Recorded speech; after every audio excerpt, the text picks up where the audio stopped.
Look what we have, yet another Black Evil rifle, the Ruger AR556. You saw it on the table with a couple of other rifles of this type recently, very recently, and it is its turn now. The Ruger 556, been shooting it for a week or so and enjoying it, okay? And many people are interested in this rifle, including myself. I was very interested in it. You know, it's just, of course, Ruger's been making the SR series, right? Piston guns and everything. But this is, I guess, their first foray into the direct impingement and a low end price-wise. You know, basic AR. A lot of people, again, are looking for a basic AR that will get the job done, that will be good enough. And there are a lot of them out there. So again, we're trying to look at 2 or 3 of them that are pretty common and well known from very well known companies like Smith & Wesson and Ruger. So let's take a couple of shots with it and see if it will still fire. Okay, up to now it has been. All right, it's 2 liter worthy. See if it's a red plate worthy.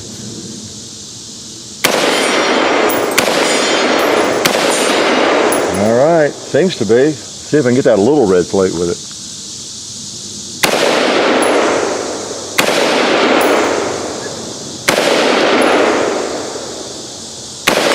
There we go, get the sights right.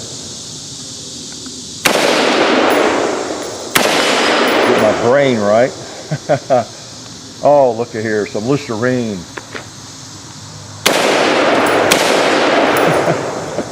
Oh boy. Fun, fun, fun. I'm gonna go back over there. I see some cinder blocks on that barrel, or pieces. And I just wanted to disrupt that a little bit. Yeah, let's take it over here and take a look at it. It is the AR556 from Ruger. It is a much anticipated rifle, no doubt about that. A lot of people have interest in it because a lot of people are Ruger fans to begin with. And they're thinking about an AR-15, and they're not looking to spend $1,000 or $2,000 on one. So it's quite natural they would be curious about what Ruger has to offer. All right, and in a nutshell, it is just your basic AR, and you know, it's pretty much mil spec in terms of any kind of replacement parts that you would want to put on it. You know, whether it's different tubes or stocks, grips, you know, bolt carriers, all that kind of thing. And it's got a few things that are kind of specific to it. You know, you got some things that are Ruger. And I don't know if they actually made them at Ruger, all of them, but they are Ruger parts, like your birdcage flash hider there. And then it has an interesting, you know, gas blocks and sight post here. It's milled out of a piece of aluminum. I think it's aluminum billet, and that's different, isn't it? It's not cast like most of them are if they use one of these kinds of posts. This is kind of going back to old school in terms of the post. You don't have your full-length rail or anything. It is a you know, baseline AR-15. It has a bayonet lug on it. That's probably the most important thing that I know you're worried about. You got a quick detachable slot there for a sling. That's kind of an interesting place to put it, isn't it? So that could be pretty handy for you. All that in one piece there. And as we move on back to gun, let me show you something I really like. Just go ahead so I don't forget. I have struggled, I know a lot of you probably have if you've had ARs from the old days, because I go back long before the rails and monolithic rails and all that kind of thing, where they all look kind of like this. Well, look at this. I have taken these off before. You know, you get both hands on this and you pull as hard as you can and hold your mouth right, and then you need a third arm or a second person to take these off, don't you? You get that pulled down. And I was so pleased to learn that this one just, look at that. The delta ring there just screws off. And you just pull them off so simply. Is that cool or what? And not that I really take this off that often, but that is just, somebody was thinking. I don't know who it was, but they were thinking, okay? And that can be dangerous when you do that. So we're back to here, right? Let me take the bolt out, show you, okay? Again, it's a kind of a no frills, although for a no frills gun, it's still kind of tight. There we go. it seems pretty nice. We have not had, in the week or so I've been shooting it, I've not had any malfunctions. Okay, no malfunctions. That looks pretty common, doesn't it? You got your stake gas key there. It's a chrome lined carrier, you know, and everything. So, you know, it's nothing exotic. You know, just is what it is. And I guess I'll take that apart, but it is chrome lined. And get it good and dirty here, get me good and dirty. You can replace triggers or anything. It's not, you know, you don't have a lot of proprietary parts, you know, that make it just a Ruger or something like a, wow, here I'm about to compare the Caro with this, but, you know, a lot of people make a single action, Colt single action clones, and then Ruger makes them, and they're built like a tank, but they're really different inside, springs and everything. Well, this is, they didn't do that with this. This is pretty much your standard AR-15, excuse me, modern sporting rifle, right? So, so anything you want to replace, you can do it. It's got the barrel is, it's not chrome lined, so I understand. It is a 1 1/8 twist though, and a lot of people want that 1 1/8 twist. A more desirable twist for just general shooting for a lot of folks. Okay, that way it handles heavy bullets and light bullets, you know, pretty well. Most people are not going to notice the difference no matter what the twist is, but some people definitely will. You know, bench rest shooters and people that do a lot of, you know, seeing what kind of tight group they can get at 500 yards. So yeah, on the barrel, so that's pretty nice. And you know, they're kind of a different, like the M&P 15. It's just a straight, doesn't have that the contour like a classic M4, but it doesn't really need that. And what else about that? Now, one thing you've got, of course, for a low-end gun, you still got your dust cover there. Yeah, let's put the pin back in before we forget. You got your dust cover, your brass deflector, your little button there, right? So you can try to fix your jam if you have a jam, or make it worse, right? Got your Ruger sights, pop-up sight there. I did have to adjust the sights, which you almost always do on any firearm. I think it was shooting low when I first got it, and so I adjusted that. I also painted the front side, forgive me, but it's a lot easier to see. And what else about it? It's got the standard stock, you know, 6-position stock. I put the limb saver on there to give me a little extra length, just like I did on the M&P Sport. It just feels better. It's incredible. I had pointed this out many times, but we have a lot of new people every day.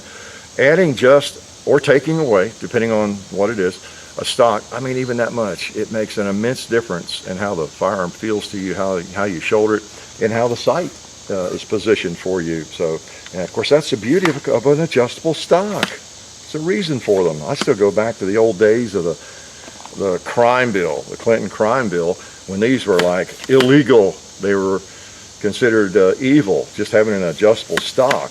So there was a reason for it. They're so handy. A person of any size, or regardless of what you're wearing. If you got heavy gear on, if you're in law enforcement or military, you know, you don't need a long stock. You got that much clothing on you, you know, that sort of thing. So that's valuable for a youngster or whoever. All right, let's shoot a little bit, and then I'll see if I can tell you more lies about it. Okay. No. We put the very last round in that magazine, John. I always blame it on John. He's usually the one that tries to cram 31 rounds in a 30-round magazine. Okay. Let's put some ears on here. Take a couple of more shots with it. Make sure it works. Again, I've had no malfunctions.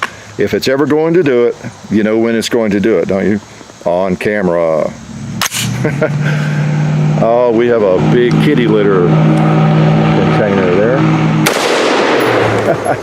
Begging to be shot. And I see another 2-liter there. I'm gonna go back over there. I'm gonna have to get in the shade here, or something. The sun's messing with my rear side, front side, eyes, or something. There we go.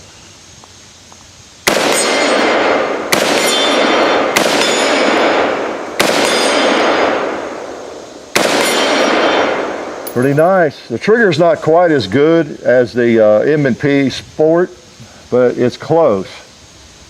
There we go. Any more cinder left?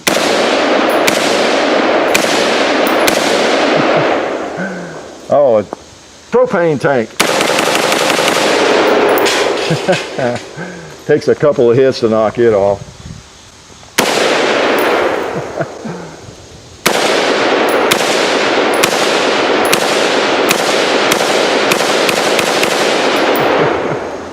It just cranks right on. It really does. And it has, I mean, we shouldn't be surprised, I guess, right? No ambidextrous, in the controls, anything like that. Nothing too fancy. That's why, again, hopefully you didn't miss that first video here recently where we did the Adams arms, had them all on the table, and the M&P 15 Sport and this, and just kind of looking at 3 different firearms that are available for very reasonable prices, $600 to $700. The M&P and this, because that's just what they sell for. The Adams arms was a blim, was the reason it was lower. But these two, they are in the $600 to $700 range. You might find it for $585 or something. It just depends on who's selling it, how many they got in, and maybe they got a big buy on a bunch of them. Maybe they're using it as a loss leader, where, okay, we want to have the lowest price on this gun to get people in the door, and maybe they'll buy ammo. So you get all that stuff going on in business. I don't have to tell you that. But generally speaking, around $650, that kind of money you're talking about on these. All right, that's a big part of the appeal. Okay, and it's one reason people are curious about them, and I was too. So what else do we have with it? The grip on this is interesting. It has a little bit, I don't know if it's a different angle, but it's got a little bit more meat to it. And it says Ruger. I don't know who makes it for them. Maybe they make them in the Ruger shop. But I like the feel of that, and the trigger positioning. It feels pretty good. It's got the aluminum or metal trigger guard. Okay, it's a nice big gap there for when you're wearing your mittens. Okay, and there was something else about it under there I was going to point out that maybe I hadn't before. Maybe I didn't. Well, maybe there is nothing else there that I was thinking about. The trigger is not bad. It's like a 2-stage trigger. It's like a kind of a gritty 2-stage. I've gotten used to it, and of course it's new. But as I pull it, it's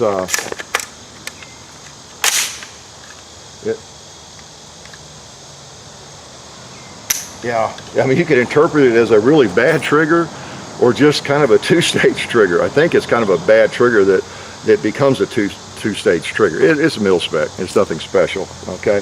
But once you take up that initial pull, take up, you know when it's going to break. So it's not too hard to shoot pretty well, I think. But it's not a great trigger. Okay, it's not a great trigger. That would be make-believe if I told you it was, okay?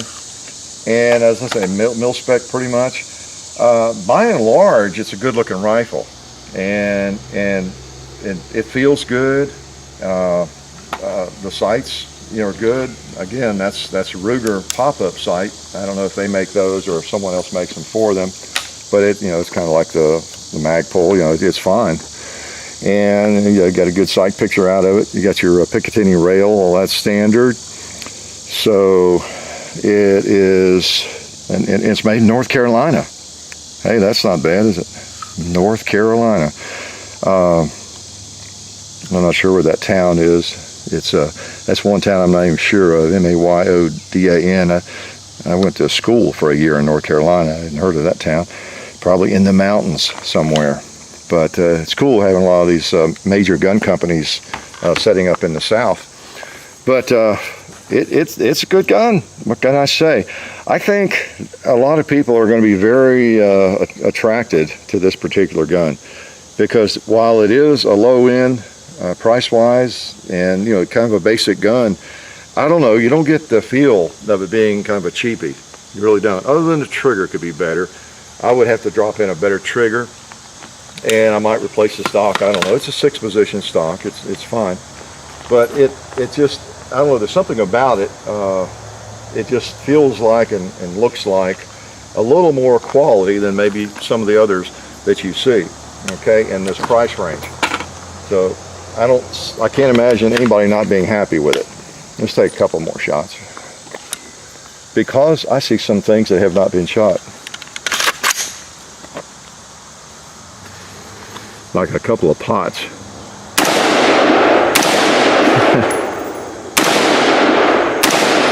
That's interesting. Unless you hit it just right, it just punches holes in it. 223 556 is very fast, very fast. Oh, you know what I see? A watermelon. Let me go over there and just take care of him.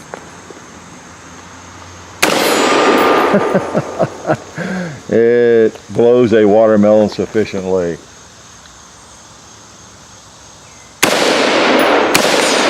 Weird light again, but that's okay. We always deal with light.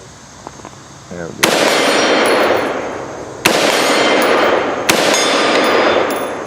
Pretty good. Okay, it's your turn, buddy. Oh man, pretty nice, pretty nice.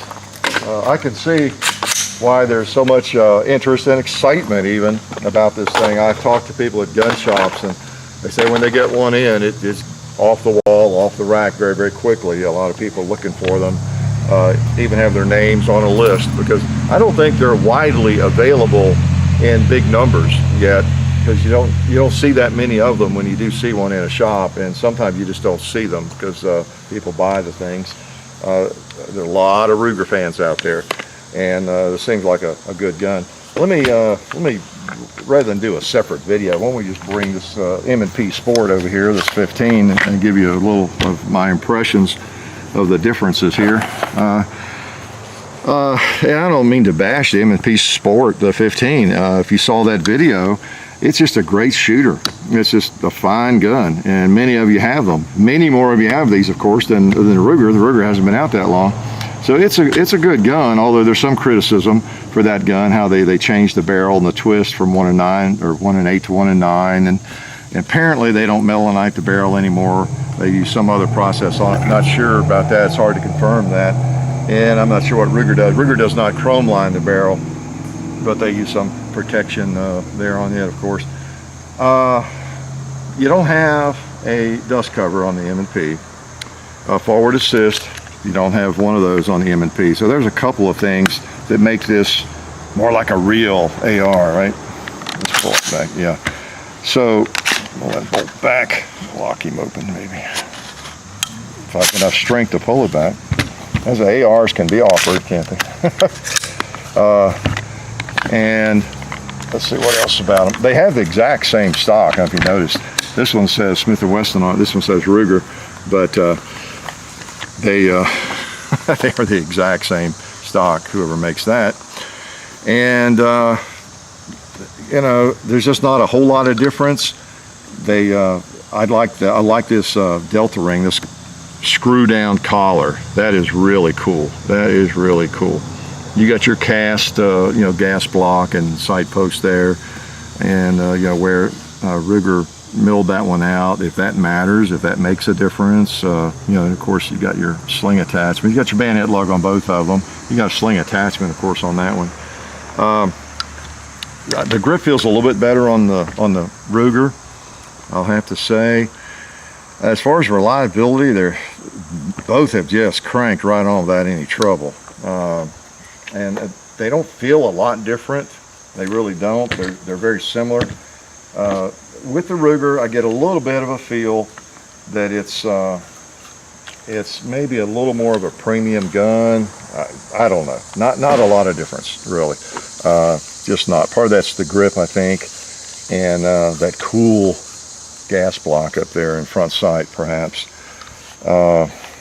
Just a pretty neat gun. I like both of them. I wouldn't have any trouble if I had to rely on either one of them. I'd probably, if I were going to choose one, I would probably choose maybe the Ruger if I'm going to switch out the triggers. This one happened to come with a better trigger. Now, if you went and bought 2 more of these, I would guess it'd be a crapshoot. Who knows? It might be that the Ruger trigger is better than the M&P, because when you're just dealing with a stock mil spec kind of trigger, you don't know exactly what you're going to get. It's not going to be great in either case. That one happens to be not bad for right out of the box. Okay, so I don't know, either one would serve you well. But you know, I do lean a little bit more towards the Ruger, I think, if I was going to purchase it. And of course, they both came from Bud's Gun Shop. We appreciate that. Again, the reason we have these, and as well as the Adams Arms and other, we may get some others as well. So, you know, be sure you check the description for that and see everything's going on up at Bud's. You know, the e-gunner auctions and Ship My Gun service that they offer and that they use, and that anybody else can use it too. So just be aware of that. There's links to all that in the description. So anyway, that's where these came from, and they'll be going back, you know, to e-gunner here eventually. But we wanted to shoot them as much as we could and see if they had weaknesses or you know, deficiencies that, you know, we just maybe had not been noticed, you know, before. I haven't noticed it that much. Like I say, I don't do torture testing. I'm not going to put 10,000 rounds through them and see which one breaks down first. Someone else can do the torture tests. But the evidence and the information is really out there, particularly on M&P, and it's showing up on this one too. I'd really rather put stock in, as I have said before, I think, in what a lot of different people are experiencing, you know, with that gun, the M&P, and in the Ruger, than what maybe this one specific gun, you know, will do, or how many rounds it might fire before there's a problem, or, you know, whatever it might be, because that's, again, just one person, one gun. So the information is out there on all these ARs basically, unless they came out yesterday, you know, whether or not they're holding up or not, or if there's a problem. If Smith & Wesson were not putting their barrels in, installing their barrels correctly, we'd know that, right, by now. If there's some other problem like that, you know, we would all know that. But two good guns, and not a problem, not a failure to feed, not any kind of problem. Okay, any kind of problem, right, John? I'm not forgetting anything. Been shooting both these for 2 or 3 weeks, and they have just cranked on. Okay, and I've tried to shoot them a little bit every day. Bring out a mag or two, just shoot them, and you know, see how they do. You get them hot, clean them, get them hot, clean them again, you know, and just work them out. So they're going to work for you. It's just a matter of the features and that sort of thing, and in the name. You know, maybe you'd rather have Smith & Wesson. You know, you're really a loyal M&P fan. You get their handguns, and you've always loved Smith & Wesson. Maybe you'd rather lean towards it for that reason. You know, so there's probably a lot of that out there. But again, one reason we wanted to do these two, especially on the low end, is they're from major gun companies. And everybody knows Ruger, everybody knows Smith & Wesson. And we've got two low end, $600, $650, $700, whatever, dollar AR-15s. The most popular rifle, firearm maybe, you know, in the country right now. And I know some people are tired of them. Maybe they've already got the ones they want, or maybe we've got some old thuds watching that hate these things. That's okay. That's your right. That's your right, your privilege. But a lot of people do just really enjoy them, and they're fun to shoot. So I would suggest, if you're going to get one of them, make sure you buy a bayonet, because they both have bayonet lugs, and that's the first thing you want to install, particularly if you're going to deer hunt or something with them. So there they are, two nice low-end bargain AR-15s, and it looks like either one of them would serve you well. And I kind of lean towards the Ruger, but they're both just fine. Life is good. We'd like to thank one of our sponsors, SDI, the Sonoran Desert Institute. SDI has fully accredited distance learning programs where you can get certified in gunsmithing or even an associate's degree in firearms technology. Of course, the study includes hands-on experience, which is important, of course. So check it out. Go to sdi.edu or just click on the link in the description. Okay. And also, we'd like to remind you to check out the Hickok 45 Facebook page and the Hickok 45 and Son channel and its Facebook page, as well as Gun Culture Radio on iTunes. Now remember all this, because I'm coming to your house randomly over the next year or two to give you a quiz on it. Okay? Thank you.